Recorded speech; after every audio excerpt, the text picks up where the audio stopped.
ने हमारा channel subscribe नहीं किया है तो प्लीज़ सब्सक्राइब कीजिए, साथ ही बेल आइकन को दबाइए, क्योंकि यहाँ पे आपको regular smart study skill, the Hindu newspaper, daily current affair, UPSC answer writing, UPSC MPSC combine दोनों 20-21 से रिलेटेड वीडियोस मिलते रहेंगे। सो स्टार्ट विद the toppers answer writing. Sanskrit is Jain, so JS2 polity constitution.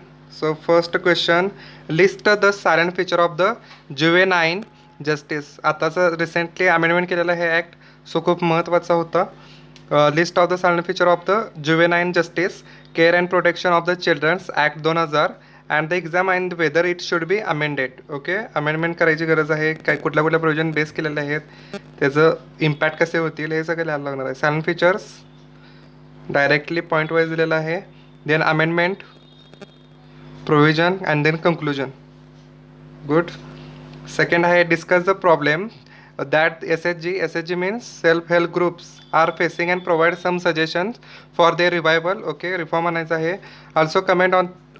comment on the support provided by government to ages. म्हणजे गव्हर्नमेंटने कुठला support केलेला आहे, provide केलेला आहे सपोर्ट, ते सगळं मेन्शन करायचं आहे.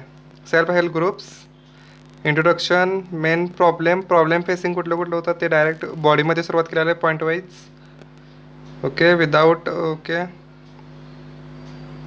नेक्स्ट क्वेश्चन, टू 52nd म्हणजे 52 amendment to the constitution of India was intended to strengthen the parliament democracy.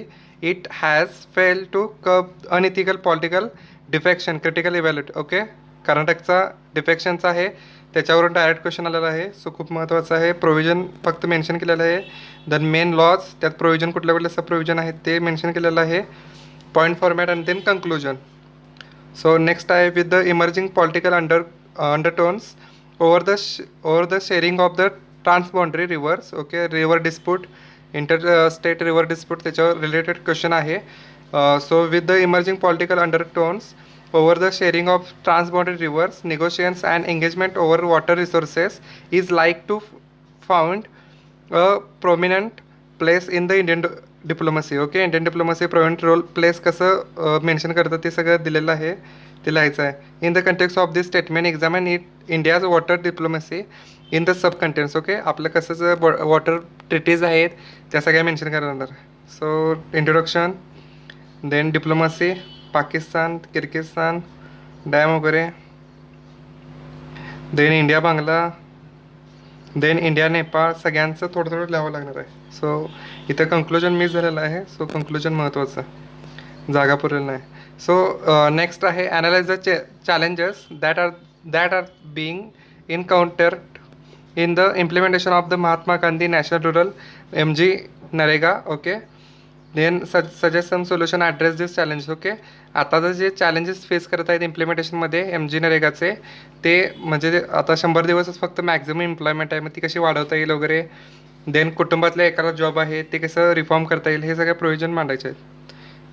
Payment lack of payment होतं, डिले होते पेमेंट सिस्टीममध्ये. देन इम्प्रूव्हमेंट सजेशन तुमचा व्ह्यू मांडायचा आहे. देन हा एक क्वेश्चन आहे पण लिहिलेला नाही हा. So settlement of cases by mutual compromise is much better than the seeking adjudication in an adversary system. Okay, with the reference to the statement discuss the various ADR mechanism available in India. Okay, आपण next question पाहूया. Discuss the role and functions played by zonal council and interstate council in promoting the cooperative federalism in India. So त्यांचं definition दोघांची वेगळी. Maximum क्वेश्चनची fold करूया जेणेकरून maximum answer आपल्याला लिहिता येईल. सो इथं तेच केलेलं आहे. इंटरस्टेट काउन्सिल सेपरेट केलेलं आहे, झोनल काउन्सिल सेपरेट, त्यात प्रॉब्लेम्स ते कसे कंक्लुजन. Okay, good. त्यानंतर what does NSA prism programme. Okay, NSA prism programme आहे, मीन टू इंडियाला कसा बेनिफिट आहे, इम्पॅक्ट कसं होणार आहे ते सगळं. As the nation affected by the its should be we do now. Okay, so त्या प्रोव्हिजनाचं नेमकं काय मांडलेलं आहे, इफेक्ट कसं करणार आहे प्रोग्राम ते. ब्रिक्स वगैरे आहे त्यांचा रोल. सो अशा what is Indian can do now. Okay, आत्ता काय करू शकतो, डायरेक्ट क्वेश्चन आहे. सो हा एक क्वेश्चन आहे, critically evaluate the UNICEF policy of preferring that the children stay in orphanage in the country of birth rather than being adopted by the foreign parents. Okay, आपल्या इथं राहण्यापेक्षा जर foreign parents यांचं critical evaluation विचारले की policy कशा आहेत. Okay, so लिहायला नाही टॉपरनी.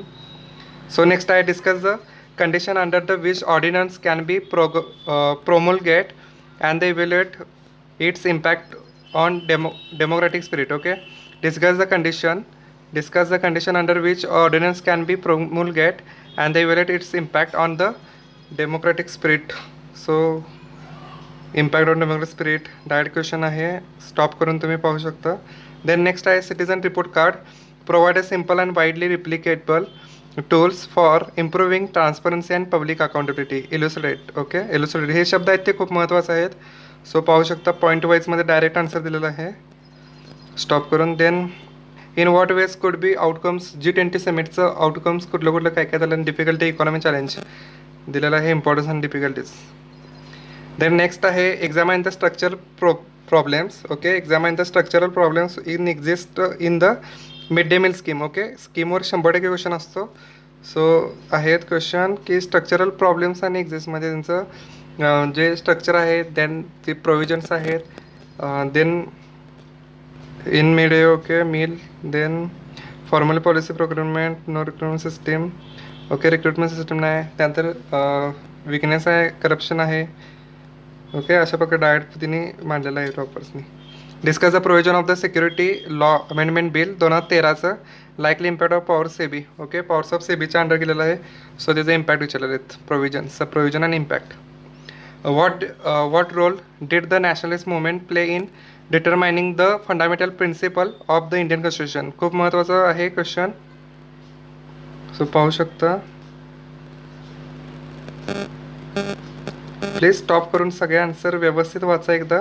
Analyse the NGO, analyse the role of NGO active watchdog in the Indian society. Okay, NGO कसा ॲक्टिव्ह आपल्या इथं आहेत, ते केसेस कुठल्या आहेत आणि त्यांचा रोल कशाप्रकारे इम्पॅक्ट करेल हे डायरेक्ट मेन्शन करायचं आहे. पॉलिटिकल रोल, त्यानंतर economic role. Okay, good. Then आहे Indian Latin America economic ties. Okay, economic ties आत्ताचं कुठलं झालेलं आहे, त्याचे प्रोव्हिजन्स, फायदा कसं होईल, डायरेक्टली मेन्शन पुट आउट करायचं आहे.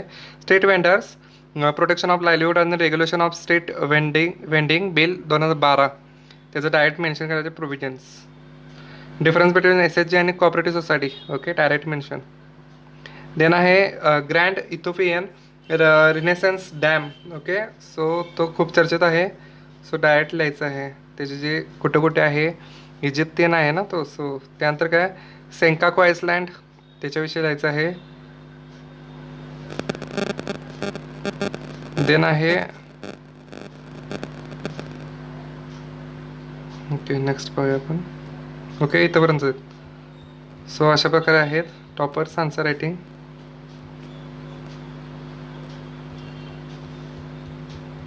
सो आन्सर रायटिंग खूप महत्त्वाचं आहे UPSC मेनसाठी, कारण मॅक्झिमम रोल आहे तो सगळा आन्सर रायटिंगमध्येच आहे आणि 1750 मार्काचे आहे. सो खूप महत्त्वाचं आहे स्पीड मेंटेन ठेवणं आणि तुमचा कंटेंट महत्त्वाचं आहे. So thank you so much.